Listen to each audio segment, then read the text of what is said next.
बिस्मिल्लाहिर्रहमानिर्रहीम। अस्सलाम वालेकुम नाज़रीन, आप देख रहे हैं 92.8 विद सादिया अफजाल।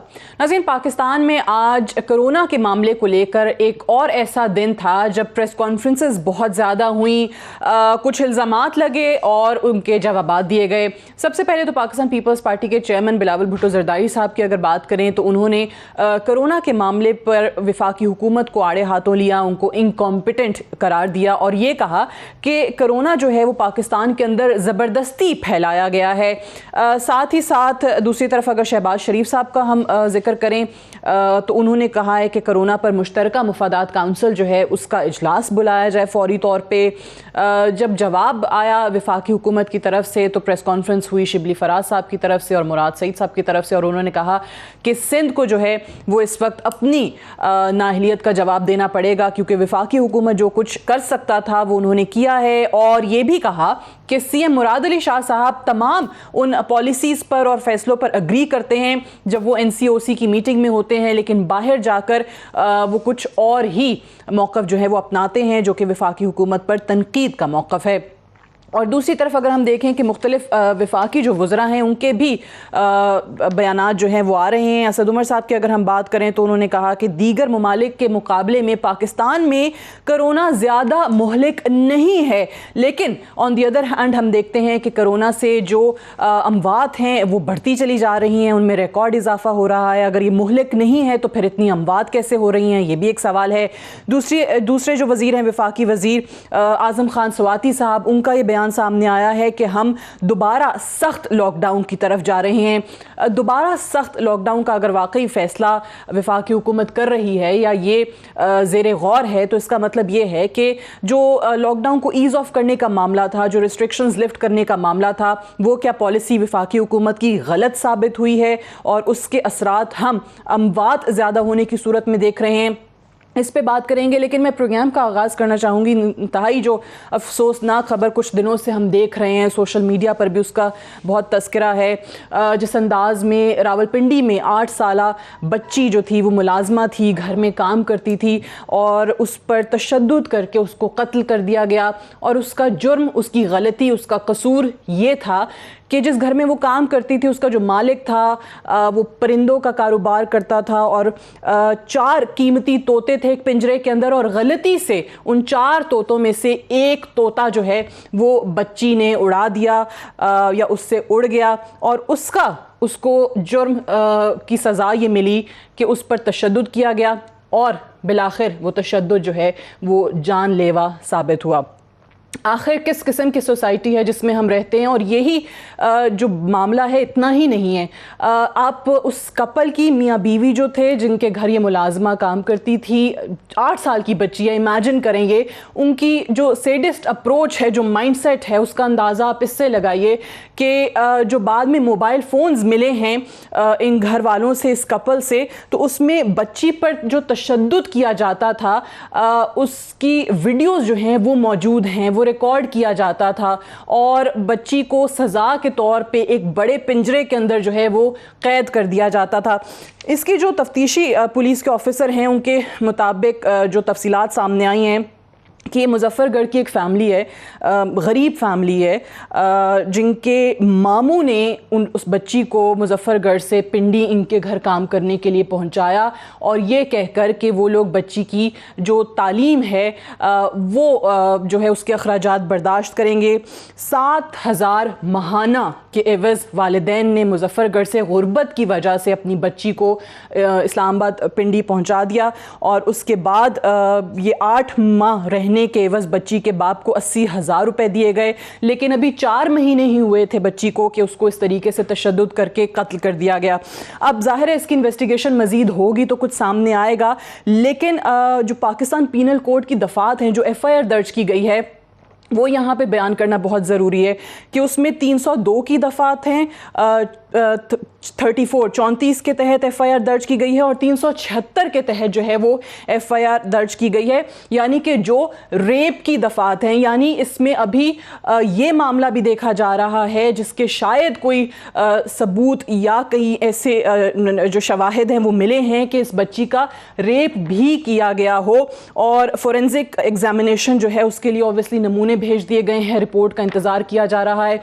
और दूसरी तरफ जो शख्स था जिसको गिरफ्तार किया है, जो इसमें मुजरिम है, उसकी बीवी जो है उसने बेल बिफोर अरेस्ट ले लिया है।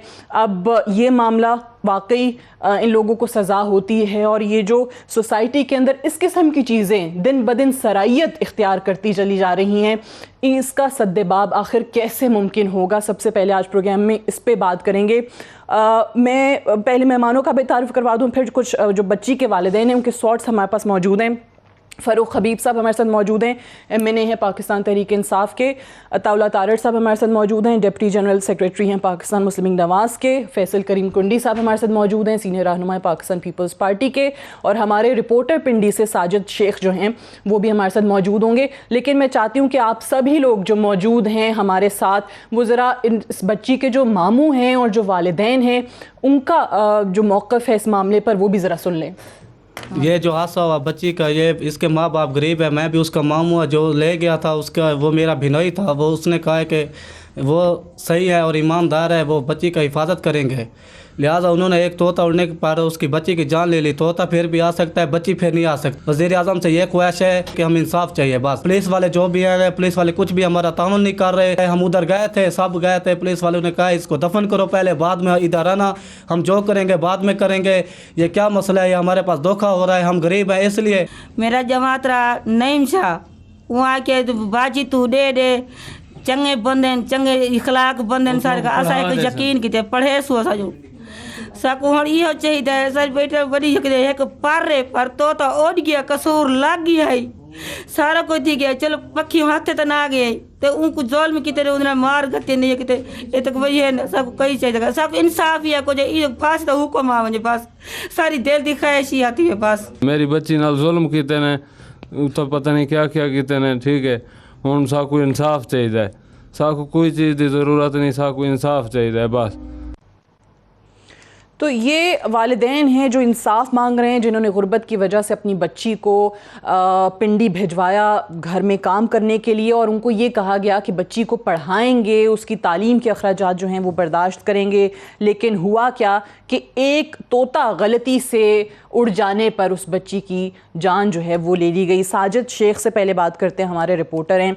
साजिद, सबसे पहले तो मुझे बताएं कि ऑब्वियसली जो तफसीलात सामने आ रही हैं उसमें ये जो मियाँ बीवी थे जिनके घर ये बच्ची काम करती थी, उस शख्स को तो पुलिस ने अरेस्ट कर लिया था, फिर उसकी बीवी जो है वो फरार हो गई, छुप गई, और उसके बाद उसने बेल बिफोर अरेस्ट करवा ली। पुलिस का मौक़िफ़ ये सामने आया था कि हम पूरी कोशिश कर रहे हैं कि इस जो बेल है इसको फौरी तौर पे कैंसिल करवाया जाए। क्या इस हवाले से कुछ तफसीलात हैं, क्या कैंसिल हुई बेल, क्या दोनों मियाँ बीवी पुलिस की हिरासत में इस वक्त? देखिए, सबसे पहले तो मैं आपको ये बताता चलूं कि 8 साला जोरा नामी बच्ची है जिसका ताल्लुक मुजफ्फरगढ़ से, और उसके साथ के इंसानियत सोज वाकया पेश आया जिसमें ना सिर्फ इस बच्ची पर तशद्दुद किया गया, सिर्फ इस वजह से कि उससे एक तोता उड़ गया और उसके बाद उसको शदीद तशद्दुद का निशाना बनाने के साथ साथ जो मुकदमे में 376 की जो दफा का इंदराज किया गया है उसके मुताबिक वो यही जाहिर करती है कि इस बच्ची के साथ रेप भी हुआ है। तो मुबैना तौर पर पुलिस का कहना यह है कि इस बच्ची के साथ रेप भी हुआ है, और जो SP सदर हैं ज़ियाउद्दीन, उनसे भी हमारी बात हुई है, उनका भी कहना यही है कि जो वहाँ से जो हमारे जो ब्लीडिंग हुई और जो कुछ सामने चीज़ें आई उससे शायद यही सामने आए हैं हॉस्पिटल से कि बच्ची के साथ रेप हुआ है, इसी वजह से 376 की दफा लगाई गई है। दूसरा मैं आपको ये बताता चलूँ कि जो CPO रावलपिंडी है मोहम्मद, यानी ये कंफर्म हो गया, इसकी रिपोर्ट आ गई है, आप कह रहे हैं फोरेंसिक एग्जामिनेशन की फाइनल रिपोर्ट आ चुकी है? नहीं, आज DNA के लिए भिजवाया जा रहा है, जो इसका जो मुल्जिम है जिसका नाम हसन सिद्दीकी है उसका अच्छा, DNA जो टेस्ट भिजवाया जा रहा है, जबकि बच्ची का DNA टेस्ट जो है वो पहले ही DNA का सैंपल भिजवाया जा चुका है। अगर तो वो मैच होते हैं तो उस सूरत में ये कंफर्म हो जाता है कि इस बच्ची के साथ रेप भी हुआ है। और दूसरा सीपीओ रावलपिंडी ने खुद इसको टेकअप किया है मामले को, और ये पहली मरतबा ऐसा हुआ है कि किसी खातून को दोबारा से उसका जो है वो यानी एक मरतबा उसको रिमांड लिया जाए, जिस्मानी रिमांड पर, उसे दोबारा भी लिया जाए। तो आज इस वक्त कोर्ट में प्रोड्यूस किया गया, तो उसके बाद उसका 3 रोजा दोनों मुलजमान का रिमांड भी लिया गया है, और नेक्स्ट 3 रोज के बाद जो अदालत है मौजूद अदालत की जानिब से ये कहा जा रहा है बार बार कि आपने बच्चे इसको प्रोड्यूस करना है और कंप्लीट एविडेंसेस के साथ इसको पेश करना है। तो लग ऐसा रहा है कि ये रावलपिंडी पुलिस जो है इसके ऊपर कंप्लीट चली जाएगी। लेकिन दूसरी जानिब अगर बात की जाए मुलजिम की, तो बड़ी ढटाई से वो ये कहता फिरता है कि उसने ऐसा कुछ नहीं किया। हमारी उससे बात भी हुई, और जिस वक्त हम कोर्ट में गए, आमना सामना हुआ, तो उस वक्त भी वो मुंह छुपाता रहा, अपना बाजू जो है वो मीडिया से छुपने के लिए अपना बाजू सामने रखता रहा। उस वक्त तो उसको बहुत ज्यादा हमने देखा शर्म आ रही, लेकिन जब इंसानियत सोज वाकया पेश आया, इतना सब कुछ करने के बावजूद उस वक्त उसको ऐसा कभी महसूस नहीं हुआ। और ये प्रॉपर्टी का कारोबार भी करता है और इसको शौक है मुख्तलिफ किस्म के परिंदे रखने का, और ये परिंदा जो होने का वाकया है, इसमें एक खबर आपको जाते जाते एक मजीद आखिरी ये बताता चलूं कि इसमें 50,000 रुपए हमारे जराए का हिसाब है कि बच्ची को 50,000 रुपए के इवज जो है यहाँ पर भेजा गया था, और 4 माह का टाइम मुकर्रर किया गया था कि 4 माह तक बच्ची काम करेगी, और उसके बदले में 50,000 रुपए इसके वर्षा को दिए गए थे। जबकि अगर मजीद इसको प्रोलॉन्ग किया जाता है तो मजीद भी जो मुआवजा इसका दिया जाएगा, मगर अफसोस कि बच्ची जो है उससे पहले ही इतना तशद्दुद का निशाना बनने के बाद जान की बाजी हार चुकी है। जी बिल्कुल सही, बहुत अफसोसनाक है जो दरिंदगी और सफाकियत हमने इस मामले में देखी है। ऑब्वियसली तमाम ही मेहमान आपकी बात भी सुन रहे हैं, उनका अपना भी इस हवाले से काफ़ी नॉलेज होगा, कुछ कहीं ना कहीं से ख़बरें वहाँ तक भी पहुँची होंगी। साजिद आपका शुक्रिया। मैं तालो तारर साहब, पहले तो आपका मौक़िफ़ चाहूँगी कि एक तोता गलती से उड़ जाए और उसके बदले में एक 8 साल की बच्ची को इस तरीके से तशद्दुद करके मार दिया जाए, उसकी जान ही ले ली जाए, ये क्या ये जो मॉडर्न फॉर्म ऑफ स्लेवरी हमने इस वाक़े के अंदर देखी है, आप इस पे कोई तबसरा करें। बहुत दिलखराश वाक़या है और अल्फाज नहीं है कि इसकी किन अल्फाज में मजम्मत की जाए। और देखिए, बतौर पाकिस्तानी शहरी हम जिस माशरे में रहते हैं, मेरे से भी इस वक्त आंखें नहीं उठाई जा रही कि हम इस माशरे का हिस्सा हैं। हम इन्हीं लोगों में उठते बैठते हैं, इन्हीं लोगों में मूव करते हैं। बट सादिया साहिबा, इसके सीधे बाप के लिए देखिए, हमारे पास एक तो इसकी प्रिवेंटिव साइड है, फिर एक डिटरेंस वाली साइड है, और इस पे अवेयरनेस क्रिएट करना, ये तो चले एक केस रिपोर्ट हो गया, मीडिया में भी आ गया, कितने ऐसे केसेस होंगे जो रिपोर्ट नहीं होते होंगे, जहाँ पे लोगों के मुंह बंद करवा दिए जाते होंगे, पैसे दे दिए जाते होंगे, धौंस से, इन्फ्लुएंस से, प्रेशर डाल के बिल्कुल चुप करवा दिया जाता होगा। तो इसमें सबसे बड़ा किरदार अवेयरनेस का है, क्योंकि देखें, जो चाइल्ड लेबर है उस पे लॉज मौजूद हैं, इम्प्लीमेंटेशन नहीं है अनफॉर्चुनेटली, इन्फोर्समेंट नहीं है अनफॉर्चुनेटली। जो डोमेस्टिक सर्वेंट्स के लॉज हैं, अभी हाल ही में पंजाब में भी पास हुआ, बाकी सूबों में भी लॉज एग्जिस्ट करते हैं, उसमें भी एज लिमिट है, उसमें ट्रीटमेंट है, उसमें मिनिमम वेज है। कोई भी मिनिमम वेज को ऑब्जर्व नहीं करता। आप हर दूसरे घर का सर्वे उठा के देख लें तो मिनिमम वेज भी नहीं दी जाती, एज लिमिट को भी ऑब्जर्व नहीं किया जाता। तो देखिए, इसमें अवेयरनेस का रोल है, और उसमें आपका भी किरदार है, हमारा भी किरदार है, उसमें हुकूमत का भी किरदार है, उसमें NGOs का भी किरदार है, उसमें ओपिनियन मेकर्स का भी किरदार है कि इस हवाले से अवेयरनेस फैलाई जाए। और देखिए, छोटी छोटी बातें हैं। आप कितनी दफ़ा बाहर जाते हैं और रेस्टोरेंट्स में आप देखते हैं कि लोग अपने बच्चों को लेके बैठे होते हैं और मुलाजमा को लग बिठाया होता है। यानी इस चीज की भी कंडेमनेशन होनी चाहिए कि आप जब बाहर जा रहे हैं किसी पब्लिक प्लेस में, तो आप अपनी मुलाजमा को भी वही ट्रीटमेंट करें जो आप अपने बच्चों के साथ करते हैं। और ये अच्छे खासे पढ़े लिखे लोगों में देखने में आता है। और देखिए, एजुकेशन के ऊपर अगर आपके पास कोई काम कर रहा है, obviously child labour is condemnable, उसकी कोई किसी सूरत भी वो एक्सेप्टेबल नहीं है। मगर अगर आपके पास कोई मुलाजमा है, कोई मुलाजिम है जिसके बच्चे आपके साथ उसी घर में रहते हैं, उनकी एजुकेशन जिस तरह आप अपने बच्चों की करते हैं उस लेवल की ना की जाए, मगर उनको उन पे तवज्जो देना, ये अल्लाह ताला की तरफ से भी हमारी जिम्मेदारी है। और देखिए, माशरा तो हमें, हमारे माशरे में तो बिल्कुल सही कह रहे हैं, ये सिर्फ एहसास की बात है। और आपने एक चीज़ जो पॉइंट आउट की एंड राइटली सो कि ये तो वो वाक़यात हैं जो रिपोर्ट हो जाते हैं, जो सामने आ जाते हैं, हम उन पे बात कर सकते हैं, लेकिन पता नहीं ऐसे कितने और अनफॉर्चुनेट वाक़यात जो हैं वो होते होंगे जो लोगों के सामने भी नहीं आते हैं। मैं फ़ारूक हबीब साहब ये बिल्कुल सही कह रहे हैं अताउल्लाह तारड़ साहब कि आपके पास लॉज मौजूद हैं, लेकिन when it comes to implementation हमने देखा है वो चीज़ नहीं होती है। बहुत सारी ऐसी चीज़ें सोसाइटी के अंदर हो रही हैं जहाँ पे हम उसको जज़ा और सज़ा का जो अमल है वो नहीं माशरे के अंदर इंट्रोड्यूस करवा पा रहे हैं। लेकिन आई अंडरस्टैंड, आपने उनके वालिदैन भी देखे और वो बात भी कर रहे थे। आई अंडरस्टैंड कि गुर्बत की वजह से हमारे मुल्क के अंदर बहुत सारे लोग बहुत कुछ करने को मजबूर हो जाते हैं। ऐसे वाक़यात भी हमने देखे हैं कि लोग अपने बच्चों के साथ खुदकुशियाँ कर देते हैं, और इन्होंने भी ऑब्वियसली अगर चंद हज़ार रुपए ले के अपनी बच्ची को मुजफ्फरगढ़ से पिंडी भिजवाया तो गुर्बत के हाथों ही तंग आकर किया होगा। बट हैविंग सेड दैट, आपको नहीं लगता कि वो कपल जिनके घर ये काम कर रही थी बच्ची, वो तो ऑब्वियसली दरिंदे हैं ही, उन्होंने तो सफाकियत की इंतहा की ही, कहीं ना कहीं बच्चों को इस तरीके से दूसरों के हवाले कर देना, वो पेरेंट्स खुद भी, वालिदैन खुद भी कहीं ना कहीं थोड़ा बहुत कसूरवार होते हैं?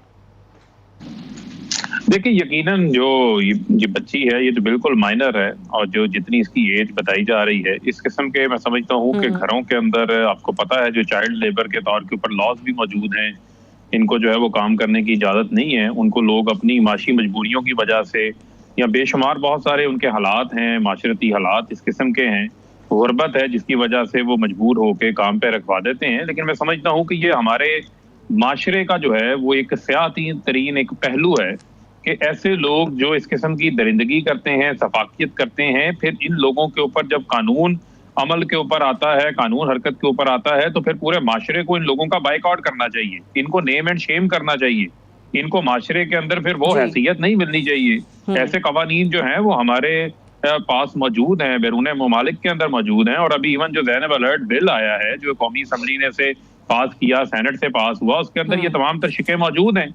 और मैं आपको इसमें बताता चलूं, मेरी अभी थोड़ी देर कबल जो है वो आरपी और रावलपिंडी सुहेल ताजिक साहब बड़े फर्ज शनास ऑफिसर हैं, उनसे भी बात हुई इस चीज के ऊपर, और दोनों मियां बीवी को अरेस्ट भी उन्होंने किया है, उसका रिमांड भी दिया है, इसका फ्रांसिक भी करवाया है, और इनको पूरा वो कैफरे करदार तक पहुंचाएंगे।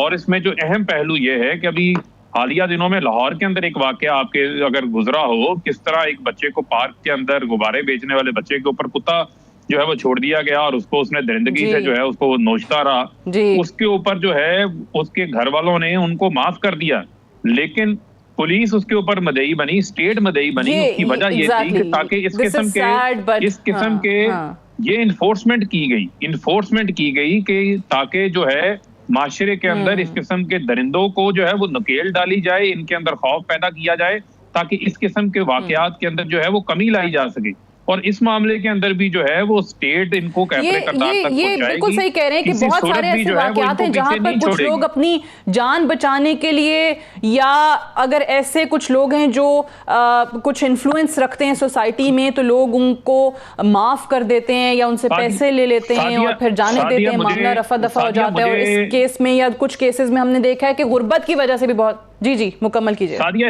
इसमें देखें, बात यह है कि इसमें जितने भी हमारे पैनलिस्ट हैं, इसमें एक चीज के ऊपर इत्तेफाक होगा, बशमूल आपके और बशमूल वो लोग जो कि समझ बूझ रखते हैं। मैं ये समझता हूँ कि पूरे माशरे को, पूरी सोसाइटी को जो है वो ऐसे लोगों के खिलाफ खड़े होना चाहिए। इन लोगों के खिलाफ हमें किसी सूरत भी कोई नरम गोशा रखने की जरूरत नहीं है, चाहे वो हमारी अदालतें हैं, पुलिस है, कानून नाफिज करने वाले इदारे हैं, माशरे का हर तबके को इसके ऊपर जो है वो एक आवाज बनना पड़ेगा। और मैं समझता हूँ कि अगर कोई बच्चा किसी घर में काम कर रहा है तो उस बच्चे को अपना बच्चा समझना चाहिए।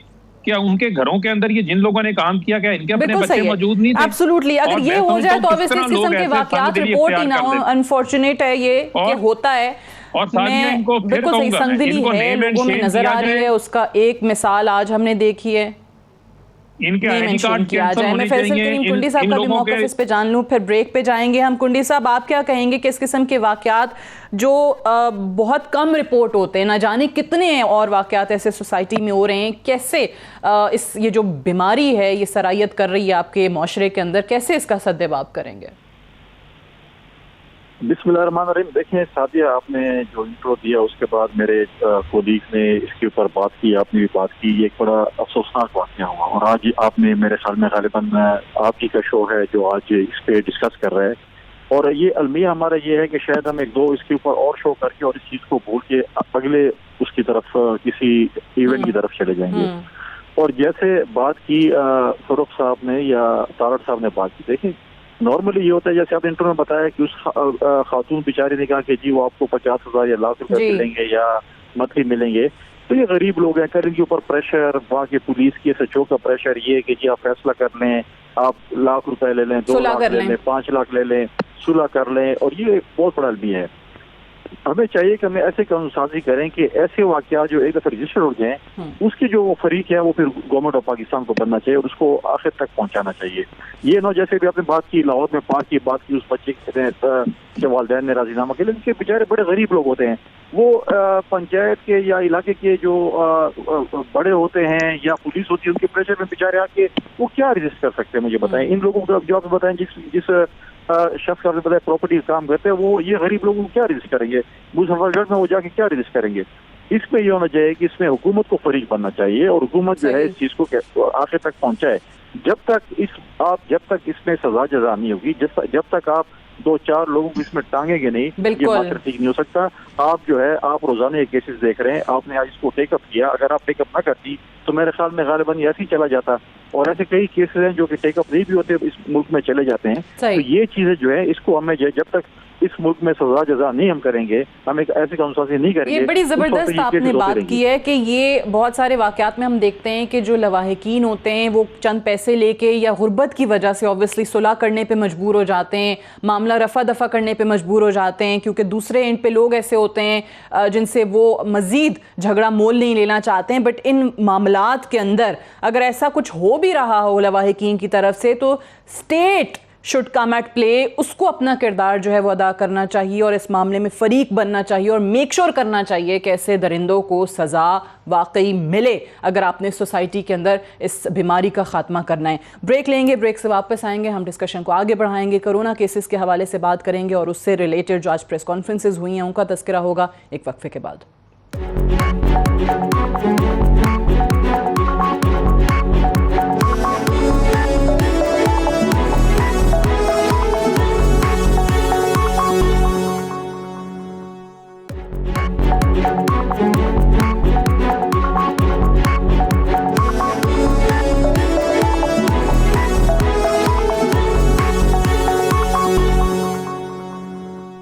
वेलकम बैक प्रोग्राम में एक बार फिर से खुश आमदीद। कोरोना के केसेस की तादाद बढ़ रही है, अमवात जो हैं वो एक रिकॉर्ड सतह तक पहुंचती चली जा रही हैं पाकिस्तान में, लेकिन हम देख रहे हैं कि प्रेस कॉन्फ्रेंसेस और इल्ज़ाम तराशियां जो हैं वो जारी हैं। पहले तो अताउल्लाह तारड़ साहब, शहबाज शरीफ साहब ने जो मुश्तरका मुफादात काउंसिल बुलाने के इजलास का मुतालबा किया है, एक तो उस पर ज़रा गौर कर दीजिए, तबसरा फरमाइएगा कि क्यों, उससे क्या फ़र्क पड़ जाएगा जब हम देख रहे हैं कि एक सूबे के अलग बयान आते हैं। सुप्रीम कोर्ट को ये कहना पड़ा कि इस मामले में एक यूनिफॉर्म्ड पॉलिसी होनी चाहिए, वो आज तक हमने नहीं देखी है। वफाक और सिंध की लड़ाई और झगड़े और इल्ज़ामात आज भी उसी तरीके से जारी थे। होगा क्या? दूसरी तरफ केसेस जो हैं वो बढ़ रहे हैं। देखिए सादिया साहिबा, पहली बात तो ये है कि आईने पाकिस्तान के अंदर ये मुश्तरका मफादात काउंसिल ये दर्ज है, ये एक आईनी बॉडी है, यानी आइन आपका एक सुप्रीम डॉक्यूमेंट है। वो सूबों के राइट्स एंड रिस्पॉन्सिबिलिटीज, जो सूबों के फ़राइज़ हैं, जो सूबों के हकूक़ हैं और वफाक का सूबों के साथ जो रिलेशन है उसको रेगुलेट करने के लिए आइन में दर्ज है कि जी ये बॉडी है जो मुश्तरका मफादात काउंसिल है, ये तमाम मामलात को रेगुलेट करेगी।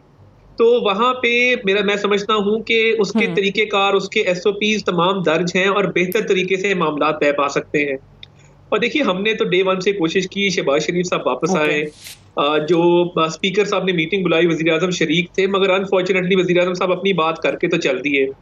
तो देखिए हुकूमतें जो होती हैं ना सादिया साहिबा, उनका दिल बड़ा होता है, उनका हौसला बड़ा होता है, उनको तहम्मुल से तमाम लोगों की बात सुननी पड़ती है। रियासत का किरदार माँ का किरदार होता है और अगर आप नहीं सुनेंगे और आपके ही वज़रा की तरफ से सूबों पे अटैक होगा, तो मैं तो ये भी कहता हूं कि चाहे कोई सूबाई हुकूमत आप पे इल्जाम लगाए, वफाक को उसका जवाब नहीं देना चाहिए। वफाक जो है वो एक इत्तेहाद की, एक यूनिटी की एक अलामत है। तमाम इकाइयों, तमाम सूबों को साथ लेकर चलना वफाक की जिम्मेदारी है। अनफॉर्चुनेटली इस हुकूमत ने कोरोना के मामले को भी कंट्रोवर्शियल किया। मैं खुद 14 दिन क्वारंटाइन से भी बाहर आया हूं कल, और देखिए कोई अवेयरनेस नहीं है, कोई पता नहीं है, कोई विजन नहीं है, कोई पॉलिसी नहीं है, और बहुत बदकिस्मती है कि कंफ्यूजन स्टेम करती है वजीर आजम की हर आपने अपना जिक्र किया, are you well now, have you recovered completely? जी अल्हम्दुलिल्लाह जी, आई हैव रिकवर्ड जी, मेरा नेगेटिव आया है और उसके बाद मैंने अपनी एक्टिविटीज रिज्यूम की हैं। But you know my experience and I would like to share this with your viewers कि देखिए जो भी अलामात हों, और मैं अल्लाह ताला सबको महफूज रखे, जब आपका देखिए बुखार, गला खराब जो भी हो, जब तक आपकी ऑक्सीजन में जो लंग्स में ऑक्सीजन का लेवल है वो 92 से 98 के दरमियान है तो कोई फिक्र की बात नहीं है। और तमाम डॉक्टर्स का ये कहना है कि 92 से नीचे जाए आपकी जो ऑक्सीजन का लेवल है, और वो एक ऑक्सीमीटर है जिससे ये मेजर होता है। मगर मैं सोच ही रहा था कि जो लोग ऑक्सीमीटर अफोर्ड नहीं करते, जिनकी रसाई नहीं है ऑक्सीमीटर तक, उनको क्या पता कि उन्होंने अस्पताल कब जाना है और कब नहीं जाना। हॉस्पिटल फुल हो चुके हैं, मेडिकल कैंप सेटअप होने चाहिए थे, वार्ड की सतह पे, यूनियन काउंसिल की सतह पे कम से कम ऑक्सीमीटर के जरिए जिन लोगों में अलामात थी, रैंडम टेस्टिंग के अलावा उनके लंग्स की सैचुरेशन को चेक किया जाता, सही। उसके मुताबिक उनको अस्पताल भेजा जाता। पर देखिए वजीर आजम की हर तकरीर के बाद आप पहले दिन से उठा लें कि ये गर्मी में मर जाएगा, ये सिर्फ बूढ़े और बीमार लोगों को होता है, ये सिर्फ एक फ्लू है, हालांकि इसमें फ्लू नहीं होता, फ्लू इसकी सिम्टम है ही नहीं। फिर अशराफिया ने लॉकडाउन करा दिया, मेरी मर्जी का लॉकडाउन ना हुआ, तो गिले शिकवे करना फिर ये भी कहा गया कि पाकिस्तान की खुशकिस्मती है कि बड़ी तादाद जो है वो यूथ की है, बट हम देख रहे हैं कि उसमें बच्चे भी महफूज नहीं है। 10 से 20 साल की उम्र के भी बहुत सारे केसेस आए हैं। जी मैं 42 साल का सिद्दीक मीर इसका नाम था, हमारे हल्के का बड़ा सोशल मीडिया एक्टिविस्ट, वो फौत हुआ। इसके अलावा हम इर्द गिर्द देखते हैं यंग लोगों में सैचुरेशन लेवल ड्रॉप कर रहा है। मैं अभी देख रहा था कि 60 और 40 के दरमियान लोगों के सैचुरेशन लेवल्स हैं, और आखिरी तकरीर भी की, उसमें भी लोगों को अपने रहमो करम पे छोड़ दिया। देखिए हुकूमतें, ये काम नहीं होता कि हम ये नहीं कर सकते। अच्छा, हुकूमतें तो बताती हैं कि ये काम हम कर सकते हैं और ये तरीके का। ओके, मैं पहले इसका जवाब ले लूं। दो चीजें फारूक हबीब साहब, एक तो कि मुश्तरका मुफादात काउंसिल का इजलास बुलाने का जो मुतालबा है शहबाज शरीफ साहब का, वो आप बुलाने जा रहे हैं इजलास इस तरह, और दूसरा कि ये जो हम देख रहे हैं कि एक तरफ से प्रेस कॉन्फ्रेंस होती है, एक तरफ से इल्ज़ाम लगता है, फिर जवाब दिया जाता है। आज भी मुराद सईद साहब ने और शिबली फराज साहब ने, दोनों ने प्रेस कॉन्फ्रेंस करके जवाब दिया। ये क्या ज़रूरी है बजाय इसके कि आवाम को इस वक्त बचाया जाए, एक पॉलिसी जो है वो वज़ा की जाए? आवाम भी दूसरी तरफ सुनने को तैयार नहीं है, which is also very unfortunate. But Wifaq की तरफ से ये जवाबात क्यों दिए जाते हैं आज, जिस तरह बिलावल साहब का हुआ? देखें, बात यह है कि ये एक पेंडेमिक है, पूरी दुनिया को इसका सामना है, और मैं समझता हूँ कि पाकिस्तान भी उसी से गुजर कि पाकिस्तान के अंदर जो है वो इसको फैलाया गया है। अगर पूरी दुनिया के अंदर बहुत सारे लोग जो महफूज थे, उनके बहुत सारे आफाती इक़दामात हमसे बहुत अच्छे होंगे, उनका हेल्थ सिस्टम बहुत अच्छा होगा, ये पूरी दुनिया के अंदर फैला है। और जिस तरीके से ये तेजी से फैला है, वो मैं समझता हूँ कि उसको ये कोई नहीं कह सकता कोई किसी ने जानबूझ के यहाँ पर जो है वो फैला दिया, या इसको जो है वो फैलने से आप उस तरीके से रोक सकते थे। अब इसका आपको चैलेंज का सामना है, इस चैलेंज से जो है वो हमने निपटना है। अब आ जाएं आप जो हुकूमती इक़दामात के हवाले से जो बात कर रही हैं, देखिए मैं ये समझता हूँ कि हुकूमत ने रोज़े अव्वल से जो है वो इक़दामात लिए हैं। हमने अपनी टेस्टिंग कैपेसिटी में इजाफा किया है। पहले दिन आपकी 400 टेस्ट करने की कैपेसिटी थी, आज आप उसको 20-22 हज़ार टेस्ट पे ले गए हैं। पहले हमारे पास पीपी किट्स यहाँ पर नहीं थी, अब वो यहाँ पर बनने लग गई हैं। हमारे पास N95 मास्क बनने लग गए हैं, वेंटिलेटर्स के टेस्ट रन शुरू हो गए हैं। जब एक मुश्किल सूरत हाल आती है, उस वक्त जो है वो कौम खड़ी भी होती है, और खड़ी होकर अपनी अज़म और इस्तिक़लाल का सबूत भी देते हैं, वो भी दे रहे हैं। बड़ी तेजी के साथ पाकिस्तान जो है वो, जो हमारे लोग इससे मुतासर हुए थे, उनके लिए सोशल प्रोटेक्शन प्रोग्राम शुरू किया। 12,000 रुपया आपने जो है वो 150 अरब रुपया बांटा है। जो फारूक साहब एक बात बताएं, एक बात बताएं, गो कि आपके एक ठीक है, गो के आपके एक वजीर का ये बयान है, असद उमर साहब ने, जिसने कहा कि पाकिस्तान में उतना मोहलिक नहीं है। अगर मोहलिक नहीं है तो फिर इतनी रिकॉर्ड अमवात कैसे होना शुरू हो गई? देखें सादिया, बात यह है कि जो मोहलिक की जब वो बात करते हैं तो फिर वो उन ममालिक के साथ उनका एक कंपैरिजन करते हैं। आप अमेरिका के अंदर देख लें, 1 लाख से ज्यादा लोगों की अमवात हो चुकी है। पाकिस्तान के अंदर मैं कहता हूँ कि ये हमारी खुशकिस्मती है, ये हमारा अल्लाह ताला का हमारे ऊपर खास करम है कि पाकिस्तान के अंदर जो डेथ रेट है वो उतना डेथ रेट नहीं है जितना दुनिया के अंदर आया।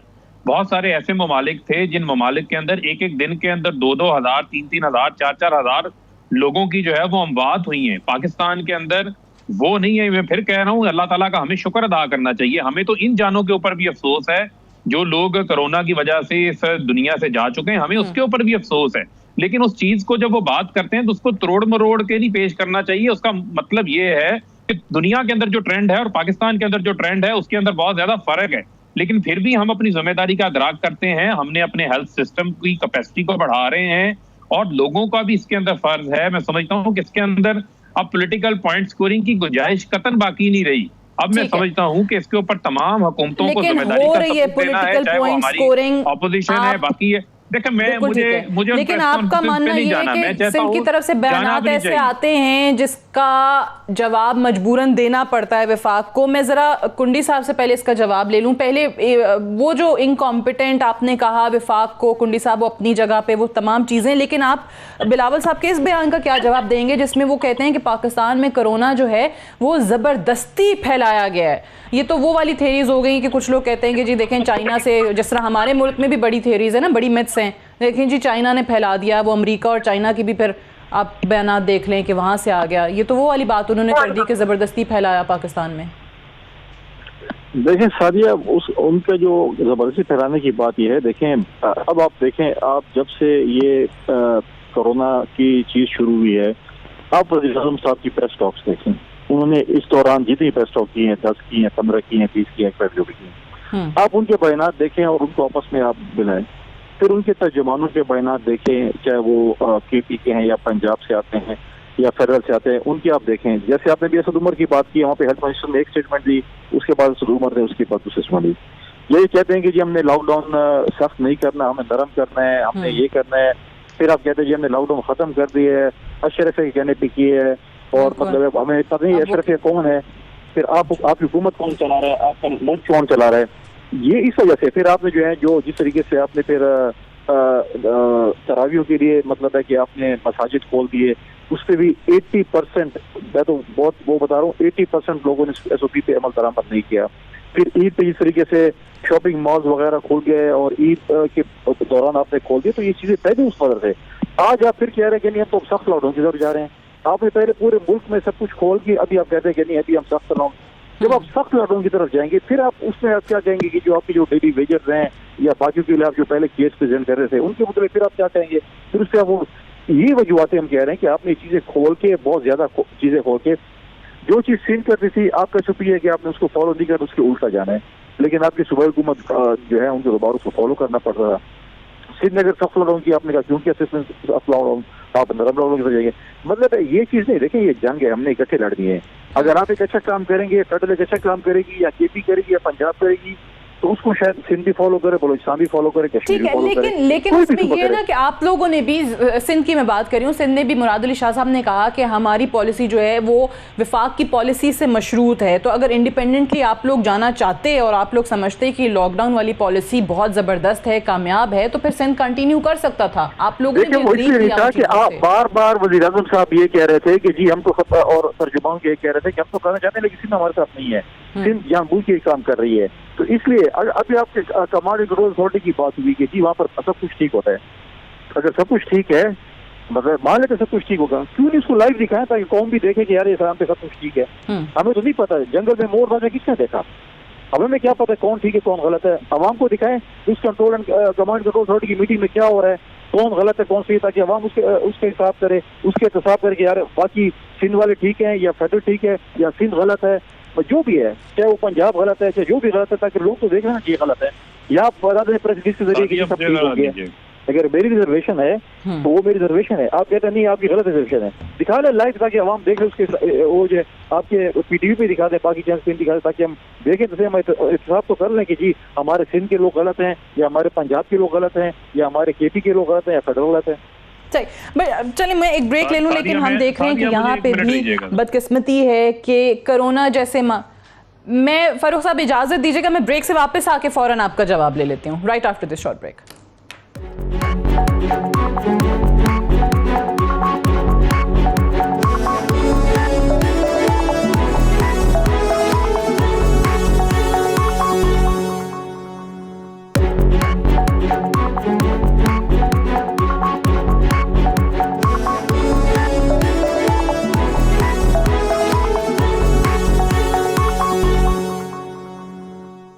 वेलकम बैक प्रोग्राम में एक बार फिर से खुशामदीद। पहले तो फ़ारूक हबीब साहब आप जवाब देना चाह रहे थे और यही कि ये कितनी बदकिस्मती है कि कोरोना जैसे मामले पर भी हम देख रहे हैं कि पॉइंट स्कोरिंग हो रही है। एक उठता है वो कहता है कि तुम जो है वो ना है लो, हमारी पॉलिसी बिल्कुल ठीक है, जवाब उसको ये मिलता है कि नहीं हम तो बिल्कुल सही काम कर रहे हैं, तुम जो हो वो नाकाम हो। ये कब तक चलेगा? आवाम ने नेशनल असम्बली का इजलास जो बुलाया गया वो भी देख लिया कि पार्लियामान भी किस तरीके से इस मामले में नाकाम रहा कि आवाम अपने जो मुंतखब नुमाइंदे हैं उनको बाकायदा तौर पे कोरोना पे कोई लाहे अमल, कोई हिकमत अमली तैयार करते देखें।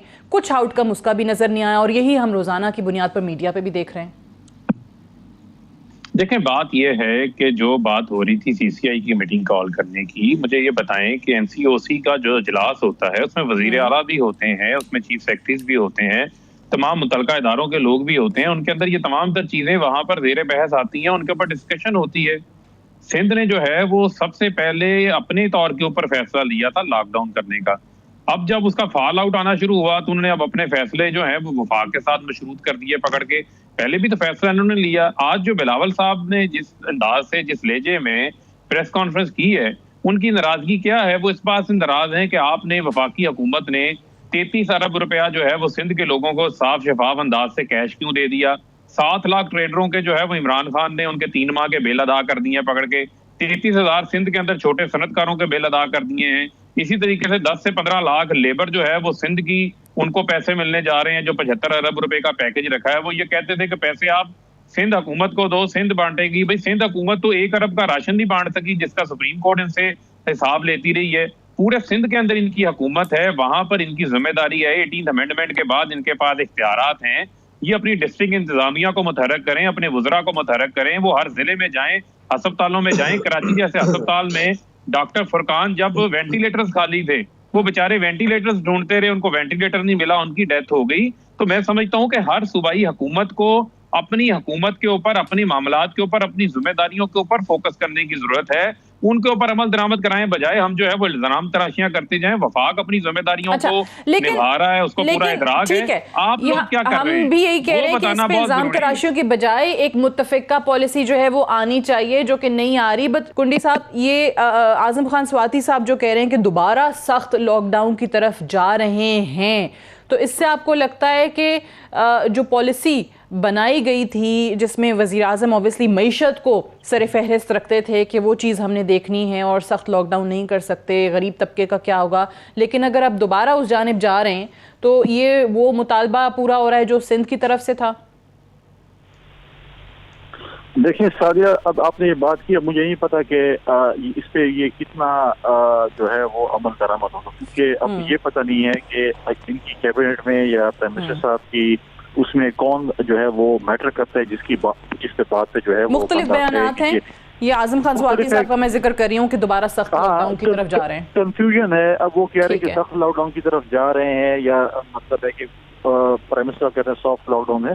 तो ये चीज देखें, अब आपने कोरोना तकरीबन पहले शायद रूरल एरिया में नहीं था, अब वो रूरल एरिया में भी बहुत सी जगह पे हो रहे हैं। आपकी अभी फारूक साहब ने बहुत बातें कर ली जी, सिंध में ये कह रहा। आप मुझे बताएं कि आपने कैपेसिटी कितनी बढ़ाई है टेस्टों की? मैं KPK में रहता हूँ, मुझे पता है KPK में कितने टेस्ट, बताया ना कितने KPK में टेस्ट हो रहे हैं, कहाँ पर। मतलब वज़ीर साहब कहते हैं सॉफ्ट लॉकडाउन है, बाहर जब जाएं तो लोग जब दुकानें खोलते हैं वहाँ पर पुलिस उनको मारती है, जिस तरीके से पुलिस उनकी पिटाई करती है। आप देखेंगे, आप लोगों की वीडियोस देखें इस तरीके से। डॉक्टर्स को आप PPE किट्स नहीं दे रहे हैं। डॉक्टर जब अगर मीडिया पे आते हैं तो आप उनको जो है शोकाज नोटिस दे देते हैं कि आप यहाँ से जो है आपको हम बेदखल कर रहे हैं, हमें मैसेज कर रहे हैं, PPE किट्स नहीं है, डॉक्टर्स रो रहे हैं। चलो सिंध में पॉलिटिक्स होगी, क्या पंजाब में, क्या KPK में, क्या बलूचिस्तान वाली पॉलिटिक्स कर रहे हैं, क्या कश्मीर वाली पॉलिटिक्स कर रहे हैं, क्या GB वाली पॉलिटिक्स कर रहे हैं? आप उनको सामान दे नहीं लड़ने के लिए, आप फौज को बोले कि हम आपको हथियार नहीं दे रहे हैं, आप जाकर जो है उनके साथ कुश्ती लड़ें। तो कैसे हो सकता है? आपने आप बता रहे, आप कह रहे हैं हम लोगों को सहूलत दे रहे हैं, आप 10,000 लोग सिविल से निकाल रहे हैं, आप कहते हैं हम लोगों को सहूलियत देते हैं, आप लोगों से रोजगार छीन रहे हैं, आप लोगों का चूल्हा ठंडा करने जा रहे हैं, आप कह रहे हैं हमने ये काम कर दिया, हमने ये कर दिया। आप मुझे बताएं, आपके जो हॉस्पिटल्स हैं, मैं इस पे पॉलिटिक्स नहीं करना चाहता, लेकिन आपके बताएं, आपके स्पीकर साहब जो है इस्लामाबाद हॉस्पिटल में एडमिट थे, आपके जमशेद साहब PTI के MP थे, वो पेशावर हॉस्पिटल नहीं है, वो चले गए जो है वो इस्लामाबाद चले गए। आपके डिप्टी स्पीकर साहब के भाई जो है वो कोटा में बीमार हुए, तो पेशावर नहीं है, वो कराची चले गए हैं। तो अगर हम इसी यानी वहाँ फैसिलिटीज नहीं है, लेकिन आप मुझे बताएं, अगर लॉकडाउन वाकई उसमें सख्ती होती है जो कि डॉक्टर्स की भी डिमांड है, तो ये हुकूमत के लिए भी जवाब देना पड़ेगा कि इसका मतलब है कि आपने जो पहले पॉलिसी बनाई आज मुल्क से बाहर चले गए इलाज करने के लिए, जहांगीर साहब आज मुल्क से बाहर गए इलाज करने के लिए। क्या 7 सालों में आपने कोई हॉस्पिटल KPK में नहीं बनाया जिसमें जहांगीर तरीन साहब का इलाज हो सके? चले, जहांगीर तरीन साहब के इलाज के लिए अस्पताल नहीं बनाया। तारिर साहब, इस पे भी जरा कमेंट कीजिएगा और ये भी बताइएगा कि ये